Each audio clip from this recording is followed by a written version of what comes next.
What's up, guys? So today we're gonna do something a little different. We're gonna show you how to buy a car off Craigslist the safest and best way. So I got my dad here.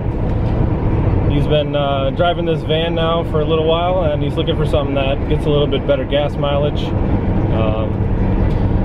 So I recommended some Hondas and some Nissans, as I would, of course, and he saw a G20 on Craigslist, Infiniti G20, so he wanted to go check that out, so that's where we're headed. Don't forget to bring the most important tool with you, a good flashlight. One of the best places to meet up is a local police station, so that's what we're doing. Here it is, G20. First thing you want to do is a good visual. So one of the things I noticed right away is the caliper does not appear to be working. I don't know if you can see that, but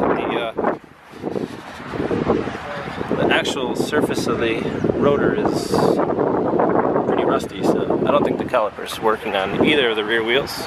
A little bit of rust, but kind of typical for a car from this area. Have a good visual of the engine bay. You can see new radiator, newer radiator. One of the best ways to look at the condition of the engine is to actually open the oil cap, and you can get an idea if a car's been maintained or not by the color inside there. It's kind of hard to see, but this one looks like a nice golden brown. If it's dark brown, car probably has not been maintained very well, so that's a pretty good sign. Brake fluid is pretty dark. We'll probably need a flush. This car's an automatic, so you can check the transmission fluid, which this actually looks pretty clean. You can see that. Doesn't smell burnt. It's a good thing to do, is to check to see if it smells burnt. The clutches can burn up inside the transmission, and it will be very costly. A little bit of rust on the strut towers. Nothing too horrible, I guess, for such an old car. You know, you gotta keep in mind this is only, you know, $1,000 car or whatever, so. A couple little oil leaks.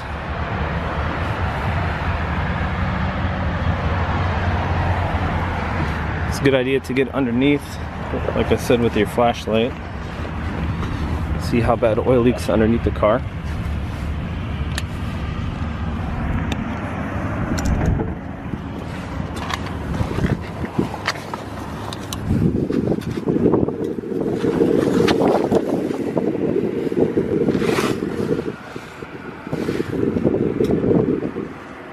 Some oil on the bottom of the pan. Transmission side looks pretty good. Just a little oil leak on the front of the engine. Hard to see. There we go. So nothing too major. It's not dripping heavily or anything. The interior is obviously the interior, so depending on how picky you are, this one's actually pretty decent. There's no rips or tears in the seats or anything like that. So aftermarket head unit. Another good thing to do is kind of get a perspective like this down the side of the car. It can tell you a lot about if it's been in an accident or not. You'll see different ripples and stuff in the bodywork. You'll be able to pick up a lot more things looking at it down the side like this. Yeah, because is it like you're the third owner? Yeah. The original owner, like I said, get down under, take a good look underneath, front and back, just to kind of take a peek if there's anything hiding under there.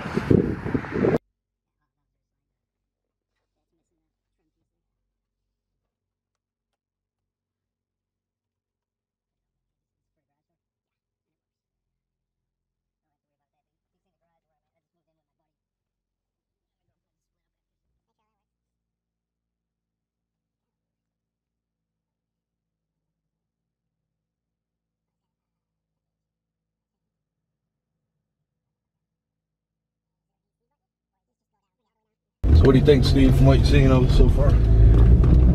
Other than the calipers and the rust,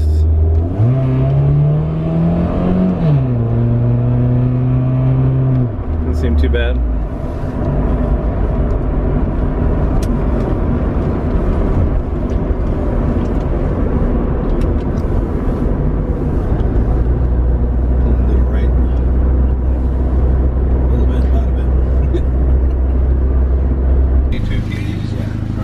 So we agreed on a price, and one of the things that you always want to do, usually in the driver's door somewhere, there's always going to be a VIN. Cross-reference that with the one on the title. And also the dash too. There's always one on the driver's side bottom corner of the dash. So just make sure all of those match. Alright, so we ended up getting the car. Got the title right here. Make sure there's no liens. And make sure that they sign it. Otherwise, you will be out of luck trying to register it. First Nissan product, Infiniti. How do you like it so far? It's pretty good for $1,000. We think we did all right. Yeah, we talked them down a little bit on the price. Got it for $1,000. It needs a little bit of work. I think you're gonna have that with any car that's $1,000. So yeah, I think the engine looks good inside. It runs great, nice and strong. No check engine lights? No check engine lights, no funny noises. Seems like a pretty decent car for $1,000. It's kind of why I chose this car for him, because these Infiniti G20s are priced pretty well for what they are. This is a 99 with 150,000 miles.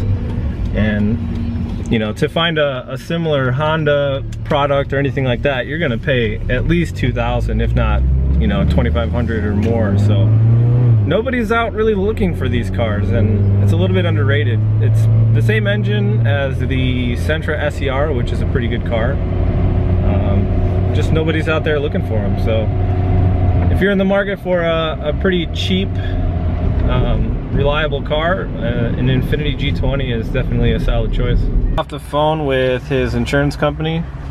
It's obviously something that you want to do before you leave, is get some insurance on the vehicle just in case.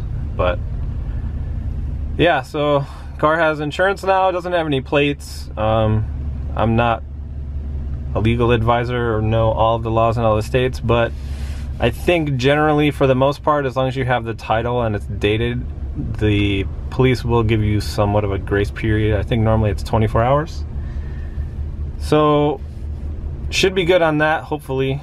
You know, like I said, I don't know all the laws, so don't quote me on that one. But as long as you have the dated title and it's the same day and the car's insured, usually they won't give you too much of a hard time. So we're about to head out. So there you go. Got the car insured. Got the title with the date on it, and we are headed home. So here it is, got it home, safe and sound. You know, for a $1,000 car, I don't think you can do much better, honestly.